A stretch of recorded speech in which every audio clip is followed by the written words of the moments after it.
नमस्कार, मैं हूं आपके साथ अभितोष सिंह। आप सभी का बहुत बहुत स्वागत है हमारे खास पेशकश खबरों का एक्सरे में।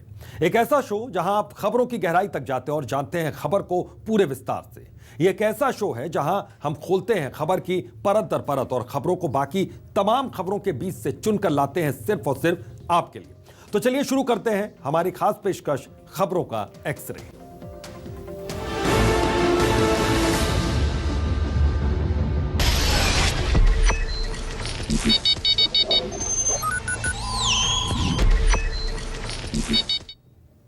तो चलिए अब आपको बताते हैं कि वो कौन सी खबर है जिसे आज हम अपने खबरों के पिटारे से चुनकर सिर्फ और सिर्फ आपके लिए लेकर आए हैं। और आज जिन खबरों का हम एक्सरे करेंगे, पहली खबर, खाद्य संकट के लिए क्या चीन जिम्मेदार है, एक बड़ा खुलासा हम करने जा रहे हैं। दूसरी खबर, संकट में कोरोना वॉरियर्स क्यों, यह भी हम बताएंगे आपको।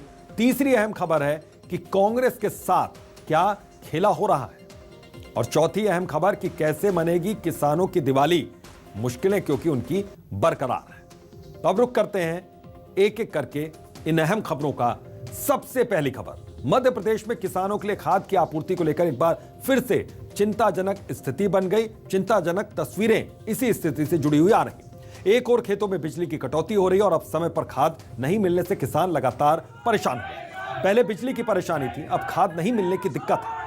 इस कमी को पूरा करने के लिए प्रशासन कोशिशें तो कर रहा है, लेकिन किसानों के गुस्से के आगे वो भी मजबूर नजर आ रहा है। सुबह से ही खाद की दुकानों के बाहर लंबी कतारें लग जाती हैं, लेकिन फिर भी अन्नदाताओं को खाद की आपूर्ति नहीं हो पाती। ये हालत सिर्फ मध्य प्रदेश की नहीं बल्कि और भी राज्यों की है। राजस्थान, मणिपुर समेत कई और राज्यों के किसान भी खाद की किल्लत से बेहद परेशान हैं। बात करें एमपी की, तो सोमवार को अशोकनगर में हजारों की संख्या में किसान खाद लेने के लिए पहुंचे, लेकिन लाइन में घंटों खड़े रहने के बावजूद उन्हें खाद नहीं मिली।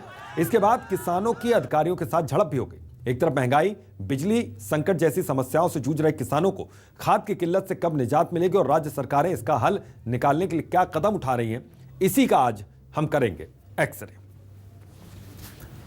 तो अंतर्राष्ट्रीय बाजार में खाद की कीमतें बढ़ी। एमपी के जिलों में खाद की भारी किल्लत है। सुबह से ही यहां पर किसान कतार में लग जाते हैं और दोपहर तक भी जब खाद नहीं मिलती तो सब्र का बांध टूटता है। और बांध जब टूटता है सब्र का, तो किस तरह की तस्वीर नजर आती है, टीवी स्क्रीन आप देखिए, इस तरह की तस्वीर दिखती है। प्रशासन बेबस, मजबूर किसान।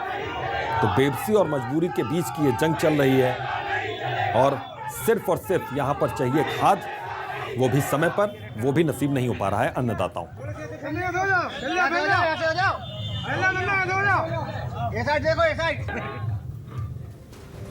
तो एमपी के जिलों में खाद की भारी किल्लत है। सोमवार को अशोकनगर में खाद को लेकर जोरदार हंगामा हुआ। तस्वीरें भी हमने आपको दिखाई।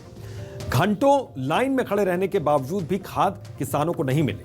किसानों और अधिकारियों के बीच इसी बात को लेकर झड़प शुरू हो गई और झड़प वहां पर खींचतान में तब्दील हो गई। बाद में पुलिस ने इस मामले को शांत करवाया। सागर में भी किसानों का गुस्सा फूटता नजर आया। किसानों ने कलेक्ट्रेट के बाहर प्रदर्शन किया। सागर के विधायक ने पूरे क्षेत्र में चक्का जाम करने की बात कही। छतरपुर में भी खाद को लेकर किसानों और पुलिस के बीच में झड़प हुई थी। तो यह हाल है, किसानों को खाद नहीं मिल रही। अब एक तरफ प्रदेश खाद की किल्लत से जूझ रहा है, तो वहीं पर सोमवार को राजगढ़ में खाद की कालाबाजारी का एक मामला भी सामने आया। जिले के जीरापुर क्षेत्र में व्यापारियों की ओर से खाद के स्टॉक की खबर मिली। यहां पर करीब 700 से ज्यादा बोरी खाद की जब्त की गई। इसका स्टॉक किया जा रहा था, चोरी छिपे रखा जा रहा था। अब इससे अनुमान लगाया जा सकता है कि सरकार खाद की कालाबाजारी को लेकर कितनी सख्त है। यहां पर दूसरे राज्यों के किसान भी उग्र हो रहे हैं, एग्रेसिव हो रहे हैं। राजस्थान में किसान यूरिया और खाद की कमी से लगातार जूझ रहे हैं। राजस्थान सरकार ने केंद्र से उर्वरक उपलब्ध करवाने की मांग की है। खाद की किल्लत से फसलों की कटाई बहुत ज्यादा प्रभावित हो रही है। आप भी इस बात को अच्छे तरीके से समझ सकते हैं। किसानों ने प्रदेश में आंदोलन करने की चेतावनी दे दी है। मजबूरी यह भी है कि वो खेतों में काम करें या सड़क पर आंदोलन करें। मणिपुर के किसानों को भी पर्याप्त मात्रा में यूरिया नहीं मिल रही, खाद नहीं मिल रही। पंजाब, हरियाणा और तमिलनाडु में भी खाद की काफी किल्लत है। तो ये किल्लत क्यों यहां पर नजर आ रही इन राज्यों में, इसका सटीक एक्सरे हम लगातार करके आपके सामने लेकर आ रहे हैं। दरअसल खाद्य संकट के पीछे यह माना जा रहा है कि चीन जिम्मेदार हो सकता है। अंतर्राष्ट्रीय बाजार में खाद की कीमतें लगातार बढ़ रही हैं। चीन द्वारा उर्वरक के एक्सपोर्ट पर अस्थायी रोक की वजह से कीमतों में ये उछाल देखी जा रही है। इसका असर भारत में उर्वरक के आयात पर भी पड़ा है। जाहिर है कि जब कम खाद आएगी तो कम डिस्ट्रीब्यूट होगी और कम आगे बढ़ेगी। चीन पिछले 2 सालों में भारत के लिए यूरिया का सबसे बड़ा सप्लायर है। देश में प्रमुख उर्वरकों का आयात 1 साल पहले के मुकाबले घटा है। इस कोरोना काल में यूरिया का इंपोर्ट घटकर 22.05 लाख टन हो गया। डीएपी के लिए देश बड़े पैमाने पर इंपोर्ट पर निर्भर है। ये बात सभी को पता होनी चाहिए। यूरिया का उत्पादन घटकर 78.82 लीटर हो गया है, यानी कि लगभग 79 लीटर। और हम बात करते हैं लगातार कि क्यों इसकी कमी आ रही है। दरअसल कोरोना की दूसरी लहर में हमने कोविड का भयानक रूप देखा। देश की स्वास्थ्य व्यवस्था पर कोरोना ने जोरदार प्रहार किया था। यह आज की दूसरी अहम खबर है जिसके बारे में बात कर रहे हैं। राज्यों की हालत भी खराब हो गई थी। ऐसे में इस स्थिति से निपटने के लिए छत्तीसगढ़ सरकार ने कई स्वास्थ्य कर्मियों के अस्पतालों में नियुक्ति की थी। लेकिन अब जब सरकार की जरूरतें खत्म हो गई तो उन्हीं कोरोना योद्धाओं को भगवान भरोसे छोड़ दिया गया। पिछले 1 महीने से ये स्वास्थ्यकर्मी राजधानी रायपुर की सड़कों पर सरकार के विरोध में प्रदर्शन कर रहे थे, लेकिन अब इनके सब्र का बांध टूट गया और सरकार के फैसले से नाराज कोरोना योद्धाओं ने दिल्ली जाकर राहुल गांधी से मुलाकात करने का फैसला किया है। अब आखिर इन कोरोना वॉरियर्स की क्या मांगे हैं जिसको लेकर ये दिल्ली कूच करने की तैयारी कर रहे हैं, इसी खबर का हम करने जा रहे हैं एक्सरे। तो पहले इन तस्वीरों को देख लीजिए। ये कोरोना वॉरियर्स हैं। इनको लग रहा है कि इनके साथ नाइंसाफी हुई है। ये अपने काम को एक्सटेंड करवाना चाहते हैं। तो 8000 कर्मचारी हैं पूरे राज्य के जो अपने साथ इंसाफ चाहते हैं। जब बात नहीं बनी राज्य में तो ये आगे बढ़ रहे हैं और जा रहे हैं दिल्ली। जिंदाबाद जिंदाबाद।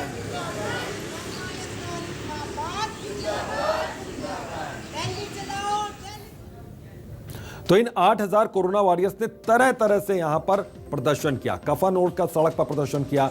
शनिवार को स्वास्थ्य कर्मियों ने रायपुर में प्रदर्शन किया था। 1 महीने पहले भी सड़क पर कफन ओढ़कर प्रदर्शन किया गया था। नौकरी से निकाले जाने का ये विरोध कर रहे हैं। तो कोरोना काल के दौरान अस्पतालों में भर्ती हुई थी इनकी क्वारंटाइन सेंटर्स, लैब्स में बतौर नर्स, वार्ड बॉय के तौर पर इन सभी को रखा गया था। बाद में सरकार ने उन स्थायी सेंटर्स को बंद कर दिया। 8000 कर्मचारी अब सरकार से मांग कर रहे हैं। पिछले 63 दिनों से इनका धरना प्रदर्शन जारी है। ये चाह रहे हैं कि फिर से काम पर इनको वापस रखा जाए। तो ये सारी बातें ये लोग चाह रहे हैं और यही वजह है कि जब छत्तीसगढ़ सरकार में सुनवाई नहीं हो रही है तो ये रुख कर रहे हैं दिल्ली का और राहुल गांधी से मुलाकात करके कहेंगे कि इनके साथ इंसाफ हो, नाइंसाफी लगातार हो। अब बात करते हैं तीसरी अहम खबर का। दरअसल एमपी में होने वाले उपचुनाव के बीच रविवार को कांग्रेस को एक बड़ा झटका लगा। खरगोन के बड़वा से पार्टी विधायक सचिन बिरला बीजेपी में शामिल हो गए। सचिन बिरला में प्रदेश के मुख्यमंत्री शिवराज सिंह चौहान की सभा में पहुंचकर उन्होंने बीजेपी की सदस्यता हासिल की। बता दें कि सचिन बिरला कांग्रेस के 27वें ऐसे विधायक हैं जिन्होंने पार्टी का दामन छोड़कर बीजेपी ज्वाइन करने का फैसला किया।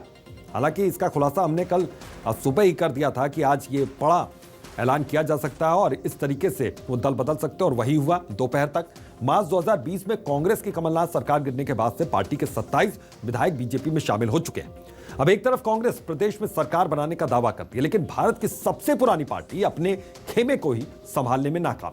सचिन बिरला के बीजेपी में जाने के बाद अब यही सवाल उठ रहे हैं कि क्या कांग्रेस के साथ हो रहा है खेला। तो करेंगे इस खबर का एक्सरे और जानेंगे इसकी एक एक डिटेल विस्तार से। विकास करने की विचारधारा, सब लोगों को साथ लेकर चलने की विचारधारा, इस भाव को लेकर आदरणीय मुख्यमंत्री जी से प्रभावित होकर मैंने आज भारतीय जनता पार्टी ज्वाइन करी और विकास की एक नई गाथा इस निमाड़ में लिखेंगे। और जितने भी काम जो मैं 1.5 साल में पिछले नहीं कर पाया, मैं आने वाले 2 साल जो बचे हैं इसमें मेरी विधानसभा के सारे काम करने की मेरी मंशा है। ये भाव लेकर मैं आया हूँ। कांग्रेस अब बेदम हो गई है। कांग्रेस का बंटा ढार हो रहा है और उस पार्टी में रह के जनता की सेवा नहीं की जा सकती, इसलिए वो भारतीय जनता पार्टी के साथ आए हैं। हम उनका भारतीय जनता पार्टी परिवार में स्वागत करते हैं और विकास का महाअभियान और जन कल्याण का हमारा जो प्रयास है वो लगातार जारी रहेगा। तो 2020 से लेकर अब तक 27 विधायक इधर आ गए हैं, शामिल हो चुके हैं। तो कांग्रेस को एक और बड़ा झटका लगा। दरअसल सचिन बिरला बीजेपी में शामिल हुए, जिनको अभी आप सुन रहे थे। खरगोन के बड़वा से ये विधायक हैं। सीएम शिवराज की सभा में उन्होंने सीएम के सामने बीजेपी की सदस्यता हासिल की। सीएम ने उनका खुलकर स्वागत किया, ये भी हमने आपको सुनवाया। तो बिरला के साथ लाली शर्मा भी बीजेपी में शामिल। दोनों ही कांग्रेस नेता अरुण यादव के बेहद करीबी बताए जाते हैं। राहुल गांधी के करीबी माने जाते हैं सचिन बिरला। 2020 में कांग्रेस के 22 नेता बीजेपी में शामिल हुए थे। 2020 से अब तक कांग्रेस के 27 विधायक बीजेपी का कमल थाम चुके हैं। तो सचिन बिरला के बीजेपी में शामिल होने पर पूर्व सीएम दिग्विजय सिंह ने निशाना साधते हुए कहा कि जो बिकाऊ है वो बिकेगा। तो वहीं बीजेपी के राष्ट्रीय महासचिव कैलाश विजयवर्गीय ने कांग्रेस को डूबता जहाज बताया और कहा कि कोई भी व्यक्ति, कोई भी समझदार व्यक्ति जिसको अपने राजनीतिक भविष्य की चिंता हो, वो कांग्रेस में नहीं रह सकता। देखिए, डूबते हुए जहाज में कोई भी नहीं बैठता। सचिन बिरला का पूरा राजनीतिक जीवन है और ये मालूम है कि कांग्रेस का अस्तित्व खत्म हो रहा है और इसीलिए कोई भी समझदार व्यक्ति जिसको अपने राजनीतिक भविष्य की चिंता हो वो कांग्रेस में रह ही नहीं सकता। और सचिन जी अगर भारतीय जनता पार्टी में आए हैं तो मैं इसे कोई आश्चर्य नहीं मानता, क्योंकि उन्हें अपने भविष्य की चिंता है और भविष्य अगर है इस देश के अंदर किसी राजनीतिक दल का है तो वह भारतीय जनता पार्टी का है। मोदी जी के नेतृत्व में देश में, शिवराज जी के नेतृत्व में प्रदेश में।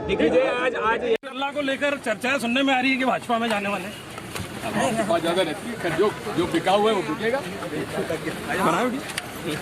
बिरला को लेकर चर्चाएं सुनने में आ रही है कि भाजपा में जाने वाले बहुत ज्यादा रहती है। जो बिका हुआ है वो बिकेगा।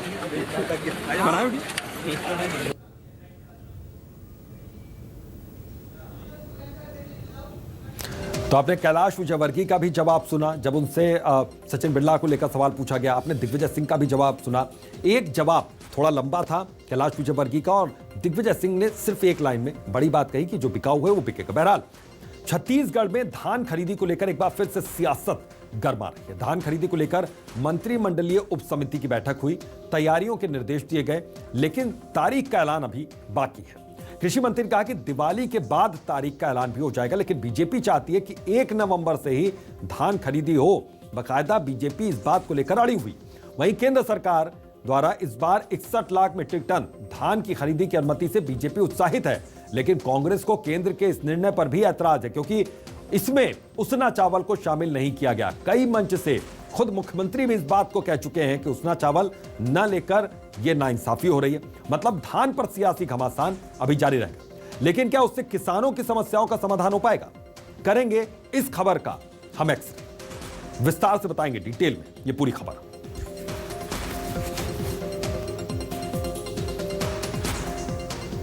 तो सरकार कब खरीदेगी धान? धान खरीदी पर मंत्रिमंडलीय उपसमिति की बैठक हुई। 1 करोड़ 5 लाख मीट्रिक टन धान खरीदी का लक्ष्य है। खरीदी के हिसाब से बारदाने की व्यवस्था की जा रही है। किसानों के बारदाने से होगी धान की खरीदी। दिवाली के बाद धान खरीदी की तारीख पर फैसला होगा। किसानों के पास खलिहान तक नहीं रहने दिया गया, यह बीजेपी का गंभीर आरोप सरकार पर है। केंद्र के समर्थन मूल्य में वृद्धि का लाभ नहीं दे रही है। बीजेपी ने कहा केंद्र ने अब प्रति क्विंटल 390 रुपए की वृद्धि की है। इस बार केंद्र पर ठीकरा नहीं फोड़ने देंगे। बीजेपी आर पार की लड़ाई के मूड में।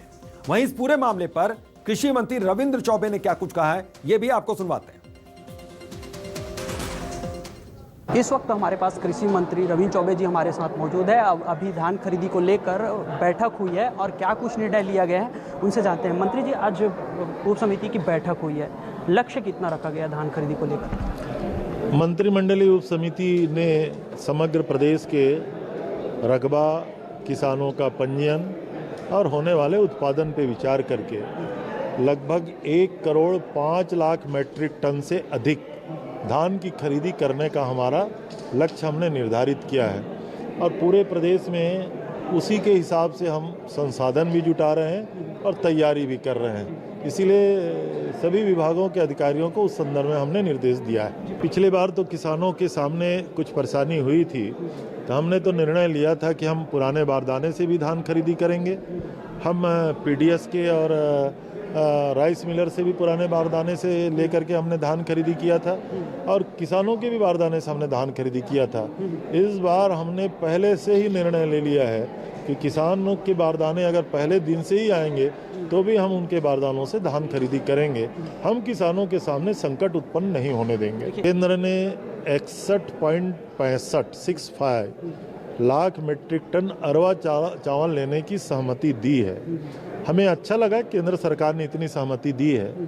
पिछले साल भी केंद्र सरकार ने 60 लाख मीट्रिक टन चावल खरीदने की सहमति दी थी, लेकिन वो 30 लाख मीट्रिक टन चावल खरीदने में थक गई थी। छत्तीसगढ़ के किसानों के साथ लगभग हम लोगों ने समझा कि ये व्यवहार उचित नहीं था। अब केंद्र सरकार हमें हर परमिशन पे रोक क्यों लगाती है? हम अपने धान से एथेनॉल पैदा करना चाहते हैं, केंद्र सरकार अनुमति क्यों नहीं देती?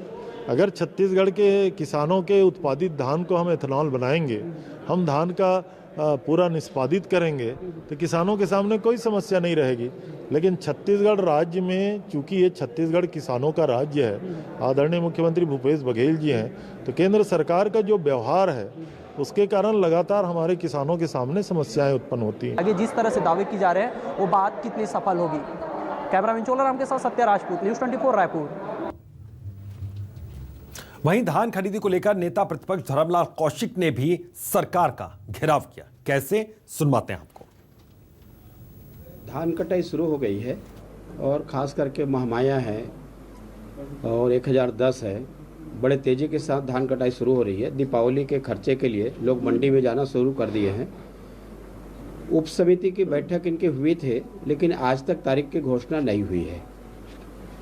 1 नवंबर को धान की खरीदी की जानी चाहिए।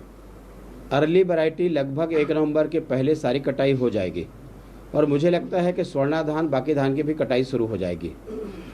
यदि तारीख की घोषित नहीं करेंगे तो औने पौने में धान बेचने को किसान मजबूर होगा। इनके जो लाभ मिलना चाहिए समर्थन मूल्य का, और समर्थन मूल्य के लाभ से किसान वंचित हो जाएंगे। ऐसे स्थिति में तत्काल मुख्यमंत्री जी को निर्देशित करना चाहिए कि किसानों के हितैषी सरकार है तो किसानों के लिए हिला हवाला क्यों?